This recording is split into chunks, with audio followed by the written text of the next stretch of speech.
बाबरी मस्जिद की कहानी जब आएगी, इतिहास में जब उसका पन्ना उल्टा जाएगा, तो 22-23 दिसंबर की मध्य रात्रि का वो दृश्य याद आएगा जब मस्जिद के ताला को तोड़कर रामलला को उसमें दाखिल कर दिया गया था, वो मूर्ति डाली गई थी। सुप्रीम कोर्ट ने भी इस बात को माना। उस मंदिर का उद्घाटन संत नहीं प्रधानमंत्री करेंगे, तो फिर मस्जिद का उद्घाटन इमाम काबा क्यों करेंगे? वो भी प्रधानमंत्री करेंगे। अयोध्या के नाम पर मुल्क के कई शहरों में दंगे हो गए, तो जो हिंदू मुस्लिम के बीच में दीवार खड़ी हुई, ये मोदी जी ने नहीं किया है, ये भाजपा ने नहीं किया है। भाजपा तो 80 के दशक के बाद पैदा हुई, ये तो सब काम कांग्रेस ने किया। 10 साल सरकार रही। मैं कांग्रेस सरकार से पूछना चाहता हूं, जब उस दंगे का षड्यंत्रकारी मोदी और अमित शाह थे, तो वो प्रधानमंत्री और गृह मंत्री कैसे हो गए? वो जेल क्यों नहीं गए? लालू की औकात नहीं है और तेजस्वी की औकात नहीं है। मुसलमान आज कह दे मैं वोट नहीं दूंगा, तेजस्वी 7 जन्म में मुख्यमंत्री नहीं बनेंगे और अखिलेश 20 जन्म में नहीं बनेंगे। नमस्कार, आदाब। आप देख रहे हैं पीआरबी और मैं हूं आपके साथ नसीमुद्दीन शेख। अयोध्या में राम मंदिर प्राण प्रतिष्ठा का कार्यक्रम होना है। पहले ये कहा जा रहा था कि यह कार्यक्रम प्रधानमंत्री नरेंद्र मोदी के हाथों होगा, लेकिन तमाम विवादों के बाद फिर ये फैसला लिया गया कि ये कार्यक्रम प्रधानमंत्री नरेंद्र मोदी के हाथों नहीं होगा, बल्कि संत और पुजारियों के द्वारा होगा। मोदी सिर्फ वहाँ पर प्रतीकात्मक रूप से मौजूद रहेंगे। अभी अभी ये खबर आई है कि अयोध्या राम मंदिर के दायरे में जो मुस्लिम वहाँ पर रहते हैं, उनमें एक भय का माहौल है। इसी मसले पर हमारे साथ बातचीत करने के लिए हैं हाफिज़ गुलाम सरवर जी। इनसे बात करने की कोशिश करते हैं कि ये कल के मुद्दे पर ये क्या सोचते हैं। जी बताएं। देखिए, प्राण प्रतिष्ठा कार्यक्रम बहुत पहले तय है जी, और मंदिर निर्माण का काम भी बहुत दिनों से चल रहा है। जब सुप्रीम कोर्ट का आदेश आया था, ट्रस्ट बनाया गया था, तो ट्रस्ट ने अपना काम शुरू कर दिया था। हमने बहुत पहले प्रधानमंत्री जी से अपील की थी कि कम्युनल हार्मोनी को मेंटेन करने के लिए और सबका साथ, सबका विकास, सबका विश्वास जो आपका नारा है, उसको सत्य साबित करने के लिए जो अलॉटेड वो प्लॉट है मस्जिद के लिए, उसका भी इनॉग्रेशन आप कर दें, उसमें भी गेस्ट के तौर पर आप जाएं, तो एक विश्वास का वातावरण देश में बनेगा। आपने अपील की थी? मैंने अपील की थी, प्रधानमंत्री मोदी। यस यस यस जी। लेकिन दुर्भाग्य कहा जाएगा या फिर रणनीतिकारों का अपना कुछ मामला है कि मस्जिद का इनॉग्रेशन अभी तक नहीं हुआ। हालांकि उस मस्जिद से हमारा या किसी का कोई सरोकार नहीं हो, तो मकामी लोग ही उसमें नमाज पढ़ेंगे या जो कुछ भी होगा।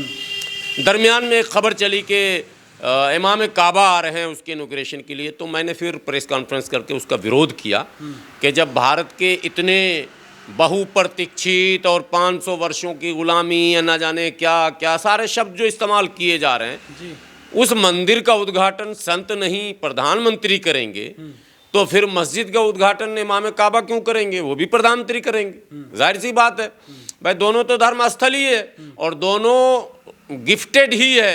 सुप्रीम कोर्ट ने उधर भी गिफ्ट किया, इधर भी गिफ्ट किया।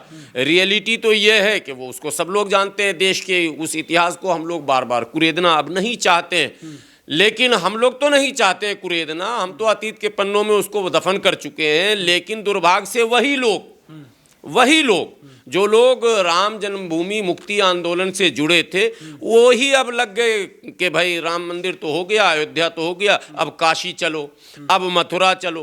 तो ना चाह कर भी वो लोग जो चाहते हैं कि अब ये किस्सा खत्म रहे, वो किस्सा फिर शुरू करना पड़ता है। जाहिर सी बात है, क्योंकि सुप्रीम कोर्ट ने जो वर्डिक्ट दिया था, उसके फाइनल फैसले में ये मेंशन है कि तमाम गवाहों और सबूतों को सुनने के बाद अदालत इस नतीजे पर पहुंची है कि किसी भी मंदिर को तोड़कर मस्जिद नहीं बनाई गई थी। ये लिखा हुआ सुप्रीम कोर्ट के फैसले में। तो जब ये बात साबित हो गई, तो इस किस्से को दफन करना चाहिए। और संघ प्रमुख मोहन भागवत जी का एक बयान आया था कि हर मस्जिद में शिवलिंग क्या ढूंढना, तो बड़ा अच्छा लगा कि चलिए संघ प्रमुख ने ये बात कहकर देश के अंदर प्यार मोहब्बत भाईचारा का एक माहौल बनने का मौका दिया। लेकिन ऐसा हुआ नहीं। अदालतों पर अदालत, अदालतों पर अदालत। अभी सुप्रीम कोर्ट ने एक फैसले में मथुरा के सर्वेक्षण को रोका है, उसके सर्वे को रोका है, ज्ञानव्यापी। वरना सर्वे और एक विवाद नया, तो पूरे मुल्क को आप कब तक, 50 साल तो हम झेल चुके, 75 साल कौन कर रहा है? 1949 में सब कर रहे हैं, किसको आप ना कहेंगे? ये तो सवाल पैदा होता है ना। मौजूदा हुकूमत नहीं, मौजूदा हुकूमत से पहले भी जो हुकूमत थी वो भी यही कर रही थी। हो एक दिमाग में बात है लोगों के कि ये सब कुछ मोदी जी कर रहे हैं। अच्छा। ये बात दिमाग से निकाल दीजिए। अगर बात आपके दिमाग में ये है कि सब कुछ मोदी ही कर रहे हैं, अमित शाह ही कर रहे हैं, योगी ही कर रहे हैं, भाजपा ही कर रही है, तो आप अंधेरे में जी रहे हैं। अच्छा। बाबरी मस्जिद की कहानी जब आएगी, इतिहास में जब उसका पन्ना उल्टा जाएगा, तो 22-23 दिसंबर की मध्य रात्रि का वो दृश्य याद आएगा जब मस्जिद के ताला को तोड़कर रामलला को उसमें दाखिल कर दिया गया था, वो मूर्ति डाली गई थी। सुप्रीम कोर्ट ने भी इस बात को माना। गोविंद बल्लभ पंत थे कांग्रेस के, लाल बहादुर शास्त्री थे कांग्रेस के, नेहरू जी थे कांग्रेस के, मोदी जी तो पैदा भी नहीं हुए थे। मोदी जी का तो नाम मोदी जी के गांव वाला भी ना जानता था, उस वक्त जिला वाला भी ना जानता था। तो उसी दिन उस मसले का हल हो जाता। 2 घंटे का काम था, अगर प्रशासन सही होता 2 घंटे में मसला खत्म। लेकिन उसमें आपने ताला लगाया, हंगामा करवाया, अदालत पहुंचाया, उसको रेंगते रेंगते उस बाबरी मस्जिद को केंद्र में रखकर, यानी अयोध्या के नाम पर मुल्क के कई शहरों में दंगे हो गए। तो जो हिंदू मुस्लिम के बीच में दीवार खड़ी हुई, ये मोदी जी ने नहीं किया है, ये भाजपा ने नहीं किया है। भाजपा तो 80 के दशक के बाद पैदा हुई, ये तो सब काम कांग्रेस ने किया। ताला राजीव गांधी ने खुलवा कर, कहा जा रहा है कि जब से नरेंद्र मोदी की सरकार बनी है 2014 से, तब से देश में सांप्रदायिकता और हिंदू मुस्लिम ज्यादा फैली। नहीं, यही बात मुसलमानों को मैं कहता हूं, जरा सा दिमाग का थोड़ा सा बत्ती जलाइए। नहीं जलाइएगा तो जाइएगा आप, जिस कांग्रेस के पीछे आप जा रहे हैं, कांग्रेस आपको लेके वहीं जाएगी जहां जाना है, यानी बर्मा पहुंचा देगी ये कांग्रेस। पहला दुश्मन हमारा कांग्रेस है, मुसलमानों का पहला दुश्मन, नंबर 1, द बिगेस्ट एनिमी। ठीक है, इस इंडिया में सबसे बड़ा दुश्मन कोई अगर है, मुसलमानों को तबाह करने वाला, बर्बाद करने वाला, मना हाशिए पर ढकेलने वाला, मुसलमानों के हाथ में कटोरा देने वाला, तो उस पार्टी का नाम है कांग्रेस। और जब तक कांग्रेस के रेस में मुसलमान रहेगा, मुसलमान तबाही की तरफ अपने कदम बढ़ाता चला जाएगा। इसलिए पहले कांग्रेस से दूरी बनाइए। भाजपा और कांग्रेस वो 2 ऐसा भाई बहन का रिश्ता है या सगा भाई है कि अगर ये कहते हैं कि ये भाई खराब और ये भाई अच्छा, तो आप धोखे में हैं। धोखे में हैं आप।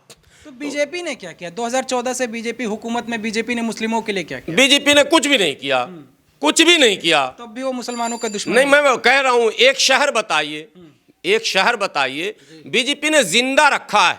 आप समझिए, मैं एक नई बात कह रहा हूं, मुसलमानों को पता नहीं ये बात पसंद ना आए। बीजेपी ने जिस चीज की बुनियाद कांग्रेस ने डाली थी, हिंदू राष्ट्र का बीज कांग्रेस ने डाल दिया था 1949 में। वही बाबरी मस्जिद में जो मूर्ति थी वो बीज थी, वही फल आज सामने आ रहा, मोदी जी खा रहे हैं। इसमें मोदी जी की क्या गलती है भाई? वो जब आपने पेड़ लगाया है तो वो फल तो खाएंगे ही।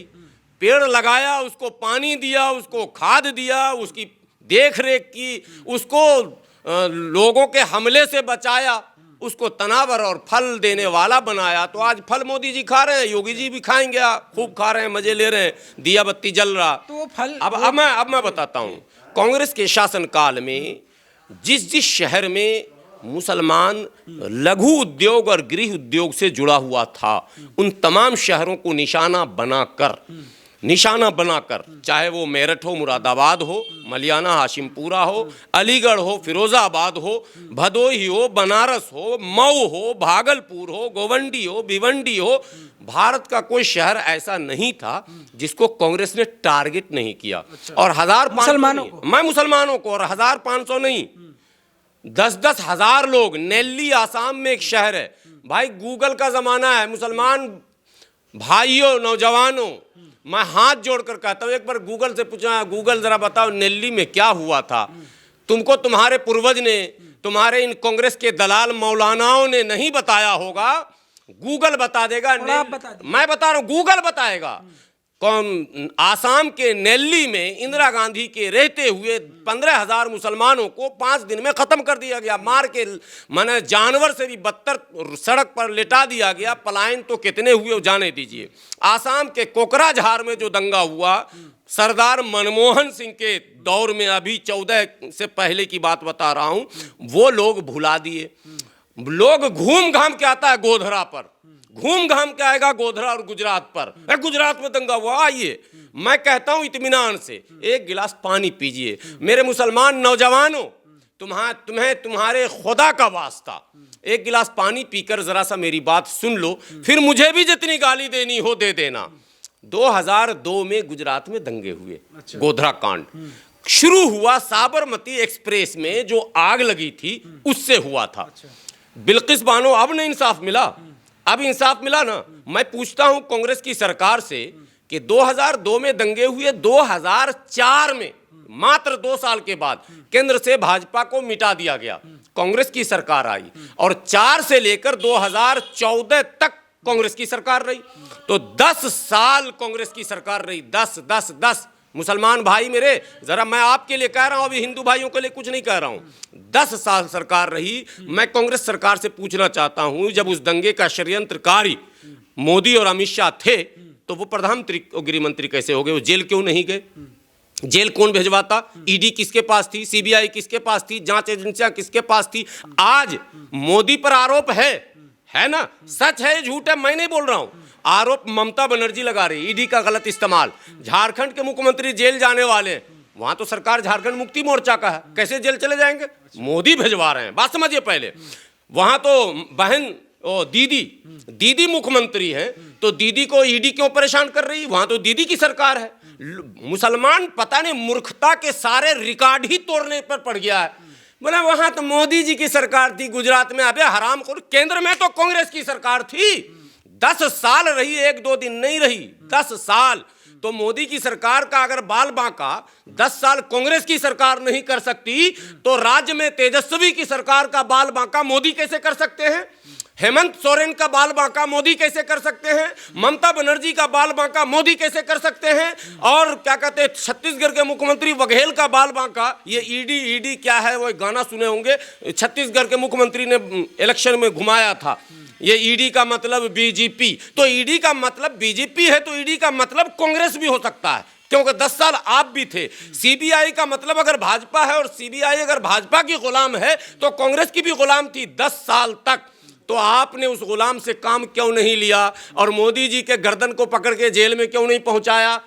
क्योंकि सारे आरोप सिद्ध हो रहे थे। चाहे नारिया वो एक क्या नाम था उस औरत का जो जेल गई थी, इनके नेता भाजपा के नेता थी, चाहे इशरत जहां इनकाउंटर हो, चाहे क्या कहते हैं प्रजापति इनकाउंटर मर्डर हो, चाहे क्या कहते हैं एहसान जाफरी गुलबर्ग सोसाइटी में आग लगाने का मामला हो, तो ये सारे मामले जब सिद्ध थे तो फिर मोदी जी जेल क्यों नहीं गए? कौन है जिसने मोदी को बचाया? सोनिया गांधी जवाब दो कि मोदी को बचाया किसने? राहुल गांधी जवाब दो, मोदी को बचाया किसने? मनमोहन सिंह जवाब दो, मोदी को बचाया किसने? पी चिदंबरम जवाब दो, मोदी को बचाया किसने? और मर गए अहमद पटेल जवाब देते अगर जिंदा होते कि मोदी को बचाया किसने। हमको बताते हैं जितना ज्ञान राहुल गांधी को, उसका 70 गुना ज्ञान मैं लेकर बैठा हुआ हूं। राहुल गांधी को 10 साल अभी मैं पढ़ाऊंगा, 10 साल। बच्चा है दूध पीता, अभी रहना चाहिए राहुल गांधी को अयोध्या में, तो चला गया आसाम में। क्यों आसाम गए आप? अयोध्या क्यों नहीं गए? आपके पिताजी अयोध्या में ताला खुलवाए थे, आपके पूर्वजों ने मूर्ति रखवाई थी, आपके नरसिम्हा राव ने मस्जिद को तोड़वाया था। सारा काम करके आप आसाम चले, 70 चूहा खा के अब बिल्ली चली हज को। तो भारत जोड़ो न्याय यात्रा कर, हाँ, किसको जोड़ने जा रहे हैं? अरे हमको छलनी कर दिया, हमारे नौजवानों को ट्रक में भर भर कर हिंडन नदी में मार दिया, हमारे भागलपुर के मुसलमानों को काट काट के गोभी रोप दिया। भूल गए राहुल गांधी? अंधे हो, बहरे हो या सुन्न हो या मुसलमानों को ये षड्यंत्र। मैं मुसलमानों को कहता हूं सावधान हो जाओ, होशियार हो जाओ, कांग्रेस के चक्कर में पड़ो, मारे जाओगे। कांग्रेस तो कहती है कि ये बीजेपी और आरएसएस का एक राजनीतिक कार्यक्रम है। कांग्रेस ही, गंगाधर ही असली शक्तिमान है, गंगाधर ही असली शक्तिमान है। कांग्रेस ही बीजेपी है, बीजेपी ही कांग्रेस है, दोनों के हाथ में लड्डू है। मोदी रहे तो राहुल रहे तो उससे कोई फर्क नहीं पड़ता। अरे राहुल की मॉब लिंचिंग हो रही है क्या? सोनिया की मॉब लिंचिंग हो रही है क्या? उनकी जाति की मॉब लिंचिंग हो रही है क्या? उनके बिरादरी की हो रही है क्या? उनके धर्म का मॉब लिंचिंग मेरा हो रहा, बुलडोजर मेरे ऊपर चल रहा है, मकान हमारे तोड़े जा रहे हैं, जेल में हमको डाला जा रहा। तो हमसे हमारा दर्द हम पूजी, इसीलिए तो हम अपने नौजवानों को कहते हैं कि तुम्हारे आज तो योगी बुलडोजर चला रहे हैं, आज तो मोदी चला रहे हैं, लेकिन इससे पहले जो मुजफ्फरनगर में 2013 में 80,000 मुसलमान डिसपैलेस हुए, उसको किसने घर से निकाला? 80,000 मुसलमान जो गांव छोड़कर पलायन कर गए मुजफ्फरनगर जैसी जगहों में, जहां के 30, 35, 40% मुस्लिम आबादी है, जब वहां हमें बेघर होना पड़ गया कांग्रेस और सपा के शासनकाल में, तो हम भाजपा को कहां कहां कोसेंगे? ये भी तो एक सवाल है। भाजपा को तो भाजपा के शासन में भी कासगंज हिंसा हुआ और कई जगह दंगे फसाद हुए, तो उसमें किसका दोष था? नहीं, उसमें भी अब तो सब भाजपा और कांग्रेस एक है ना भाई। हम मुसलमान को यही समझाते समझाते मर जाएंगे और उसके बाद मुसलमान भी मारा जाएगा। मुसलमान को यह समझना ही पड़ेगा कि भाजपा कांग्रेस दोनों एक है, भाजपा कांग्रेस दोनों एक है। 2, भाजपा कांग्रेस दोनों एक है। 3 बार बोल दिए। अब भी अगर ना समझे मुसलमानों तो तुम अपने तबाही के जिम्मेदार तुम ही होगे, कोई मोदी नहीं होगा। तुम अपनी तबाही के जिम्मेदार तुम ही होगे, कोई मोदी नहीं होगा।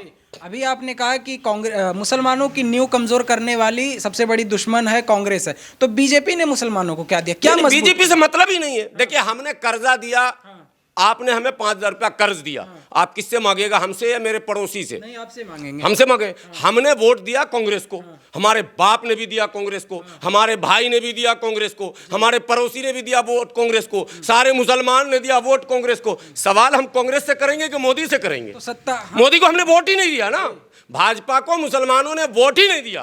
मुसलमान डंका बजा के बोलता था कि जो भाजपा को हराएगा, चाहे वो चोर हो, डकैत हो, डाकू हो, बलात्कारी हो, छिनार हो, अगर भाजपा को हरा देगा तो उसको वोट देंगे। और उसकी जीती जागती सबूत है, जीता जागता उदाहरण मैं जिस जगह का हूं, बेगूसराय, वहां सूरजभान सिंह, कितने मुकदमे उस पर। लेकिन 2004 जिसका जिक्र मैं कर रहा हूं, इसी गुजरात दंगे के बाद हम जैसे लोगों ने सूरजभान सिंह का प्रचार किया कि भाजपा को हराना है, तो हमने जो गलती की है उसकी सजा हमारे नस्लों को भी मिलेगा। इसलिए वक्त से पहले हम तौबा करें। हमने गलत किया था, 2004 में भी हमारी पॉलिसी गलत थी, हमने कांग्रेस को नहीं समझा, भूल किया, लेकिन अब भी नहीं अगर समझेंगे तो यह आखिरी है हमारे लिए, मुसलमानों के लिए। अब आप अपने सवाल पर आ जाइए। आपके कहने का मतलब बीजेपी और कांग्रेस दोनों एक है, तो मुसलमानों के पास दूसरा ऑप्शन कौन सा है? 1000 ऑप्शन है, काम ही नहीं करेगा। ये मुसलमान को कांग्रेस के साथ साथ एक तंजीम है मुसलमानों का, जमीयत उलमा हिंद। आप लोग इसको काटिएगा, मुझे पता है, नहीं चला पाइएगा। हाँ, मुसलमान जितना चैनल वाले हैं हमारे और जितने अखबार वाले हैं, वो जमीयत के खिलाफ लिखने और बोलने और चलाने में भी डरते हैं। और मैं तो किसी से नहीं डरता, मैं तो अकेला हूं ना ऑफिस में। तो जमीयत दूध पिलाया तो आके हमको मार के दिखाओ ना। जमीयत का पीछा और कांग्रेस का पीछा मुसलमान छोड़ दे। कसम खुदा की इस मुल्क में जन्नत है, जन्नत ये देश, भारत स्वर्ग है मुसलमानों के लिए। मुसलमान दुनिया में सबसे तेजी से तरक्की भारत में करेगा। ये जरखेज जमीन है, इतनी जरखेज है कि ख्वाजा गरीब नवाज के हाथ 99 लाख लोगों ने इस ईमान कबूल कर लिया। इतनी जरखेज जमीन धरती पर कहीं नहीं है। लेकिन ये चट्टे मौलवी जो इंशाअल्लाह क़यामत के दिन मैं देखूंगा, उन मौलवियों का अंजाम मैं भी देखूंगा, जरूर देखूंगा इसी आंखों से। ये इनका पीछा जब तक नहीं छोड़ेंगे। अभी वीडियो वायरल हो रहा, आप अयोध्या पहुंच रहे हैं, दिल्ली में दुआ हो रही, या अल्लाह मोदी को जन्नत दे दे, मोदी को क्या कहते हैं, मतलब ये दे दे, और राम मंदिर को तरक्की दे दे। क्या पागलपन ये। बस्ती निजामुद्दीन में अभी वीडियो वायरल हो रहा है, मैं दिखा देता हूँ थोड़ी देर में। बस्ती निजामुद्दीन, ये जो निजामुद्दीन दिल्ली है, यहाँ जमीयत के कुछ लोग, कुछ और इमाम वगैरह जितने चाटू चमचा, हर कौम में 2-4 लोग होते हैं ना। अरे भाई, ये कौम के रहबरान हैं, सरबराहान हैं, इनको तो कम से कम चुप होना चाहिए। हम तो नहीं दुआ कर रहे हैं, हम पर तो आरोप है कि भाजपा का एजेंट है, हमने तो विरोध किया। मैं तो आज भी कह रहा हूं कि जो कुछ हो रहा वो गलत हो रहा। लेकिन वो लोग जो सरबराहान हैं हमारे, जो हमारे लीडरान हैं, वो कह रहे हैं अरे वाह, जो बहुत अच्छा है, हम सब खुश हैं, सारे भारत के मुसलमान खुश हैं, हम बधाई दे रहे हैं। तो जब आप खुशी हो, जब आप बधाई दे रहे हो, तो हिंदू मुस्लिम को लड़ा क्यों रहे हो भाई? 2014 के बाद से एक जो परसेप्शन क्रिएट हुआ है कि नरेंद्र मोदी या बीजेपी मुसलमानों का सबसे बड़ा जो मतलब विरोधी माना जाता है, मुस्लिम विरोधी, और देश में जिस तरीके से लिंचिंग की घटनाएं बढ़ी हैं, इस पर आप क्या कहेंगे? लिंचिंग की घटना पहले भी होती थी, लिंचिंग को प्रचार कम मिलता था। लिंचिंग की घटना पर देश को मैं बता दूं, मैं नीतीश कुमार का बहुत बड़ा फैन हूं। मैं चुनाव प्रचार किया था पिछले चुनाव में नीतीश कुमार का, बगैर लिए दिए। मतलब ये नहीं कि कुछ हमको मिलता है या जाता, हम लोग सनकी आदमी हैं, लेने देने का काम नहीं करते हैं। हम लोग को पागलपनी सवार है, ठीक है, पागल कुत्ता काट नहीं लेता आदमी को, तो हम लोग को अच्छा जो लगता है वो काम करते हैं, चाहे उसमें अपना सब कुछ लूट जाए। तो नीतीश कुमार अच्छे लगते हैं हमको, तो हम लोगों ने प्रचार किया। लेकिन नीतीश कुमार के शासनकाल में भी छपरा में, अगर लोग आपके व्यूवर सुनते होंगे छपरा में, तो छपरा में 3 लिंचिंग हुई है। तीनों लिंचिंग सड़क पर हुई और एक जलालपुर थाना है छपरा में, थाने के गेट पर हो गई और मार मार के मार दिया उस ड्राइवर को। मेरा सवाल पैदा होता कि वो भाजपा ने किया था क्या? अब आप कहेंगे वो लोग भाजपा के थे। अच्छा चलिए, लिंचिंग होती है, गुलाम सरवर को 20 हिंदू मार रहा है, ठीक है, और 40 हिंदू जो देख रहा है वो भी भाजपा का है क्या? वो तो कम से कम आरजेडी का है, वो तो समाजवादी का है, वो तो बसपा का है, वो तो जेडीयू का है। तो वो बचाने क्यों नहीं आया कि अरे भैया ये तो मेरा वोटर है, ये तो हमें मुख्यमंत्री बनाता है, ये तो हमें मंत्री बनाता है, ये तो हमें सांसद बनाता है, ये तो हमें विधायक बनाता है, इसको मत मारो, ये मेरा भाई है। एक वीडियो हमको दिखा दीजिए पूरे भारत में कि लिंचिंग हो रही हो और 20-50 लोग आए हों ये कहते हुए कि मैं समाजवादी हूं, खबरदार जो इस मुसलमान को तुमने मारा, ये हमारा मुस्लिम यादव भाई भाई दोनों जैसे दूध मलाई। तो वो कहाँ गया दूध मलाई भाई? जब लिंचिंग होती रहती है तो यादवे आ जाता बचाने, जरा देखते कितना दूध पिया है माई का। नहीं, मैं कह रहा हूं कितना दूध पिया भैंस का और कितना दूध पिया माँ का। मैं यादवों से पूछता हूं, जिसको मुख्यमंत्री हमने बनाया, लालू की औकात नहीं है और तेजस्वी की औकात नहीं है। मुसलमान आज कह दे मैं वोट नहीं दूंगा, तेजस्वी 7 जन्म में मुख्यमंत्री नहीं बनेंगे और अखिलेश 20 जन्म में नहीं बनेंगे।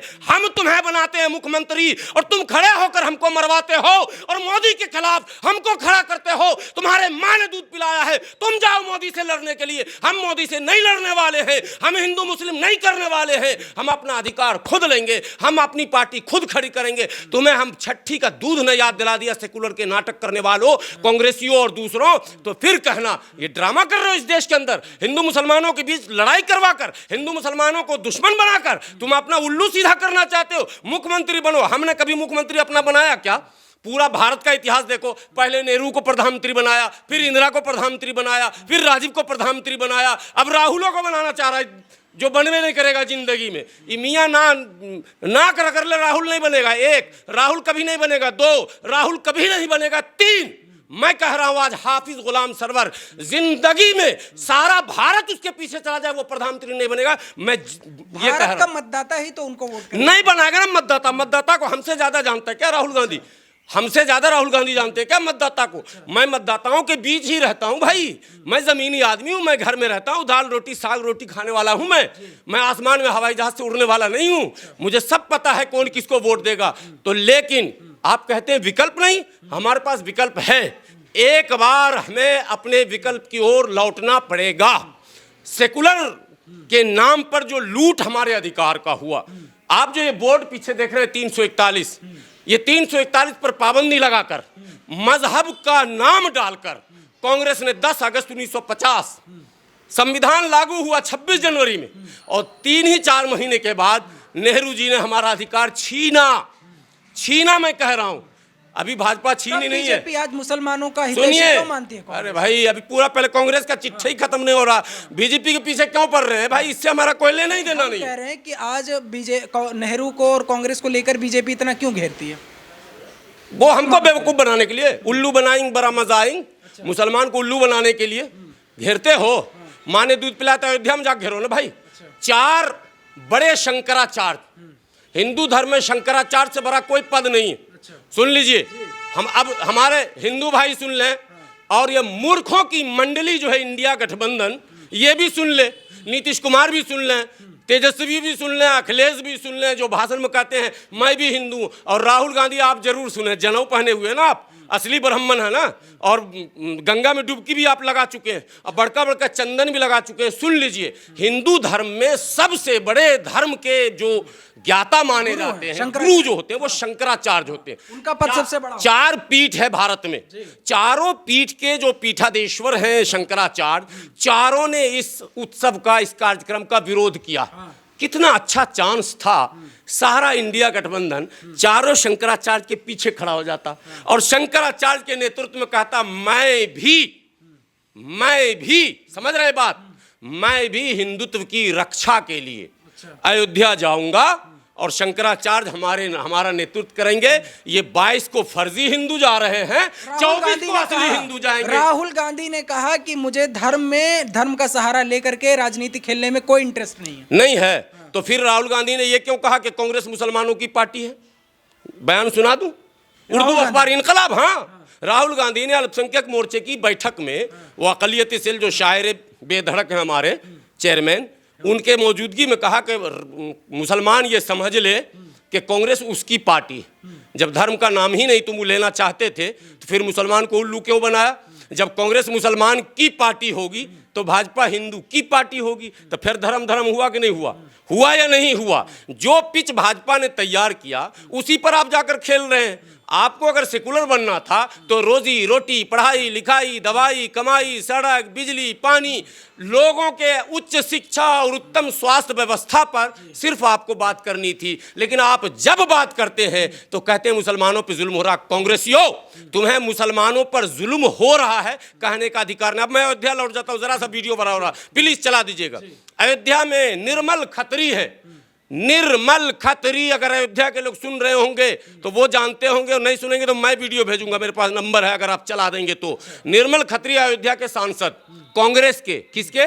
कांग्रेस के। चुनाव प्रचार में जाकर उन्होंने कहा, एक बार मुझे जिता दो, ताला तो मैं खुलवाऊंगा और दर्शन मैं करवाऊंगा और मंदिर मैं बनवाऊंगा। ऑन रिकॉर्ड बयान है। उल्लू बना रहे हैं, भाजपा कर रही है। निजी विचार हो सकते हैं? नहीं भाई, पार्टी के तो उनके मुख्यमंत्री का बयान भी है। उस 80 के दशक में, भी मैं नाम भूल रहा हूं, जो मुख्यमंत्री थे, उनका ऑन रिकॉर्ड अयोध्या में बयान है। जब वहां नारे लगे कि सौगंध राम की खाते हैं, हम मंदिर यहीं बनाएंगे, तो मुख्यमंत्री जो कांग्रेस के थे उन्होंने कहा, हल्ला मत करो, काम मेरा करो, तुम्हारा काम हो जाएगा। ये सारे रिकॉर्ड है। सुनिए, एक जन मोर्चा अखबार निकलता फैजाबाद से, जन मोर्चा, शीतला सिंह उसके संपादक हैं।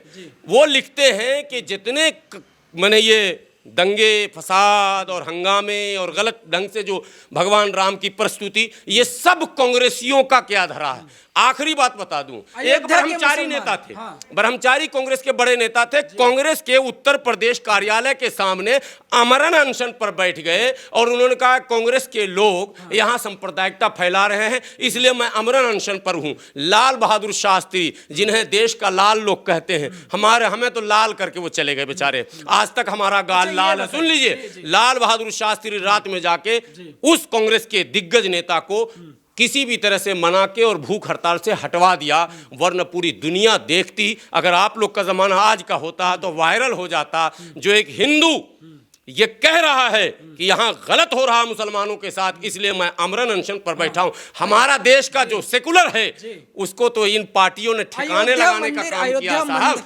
हमारे देश में 80% हिंदू सेकुलर है, कान खोलकर सुन लीजिए।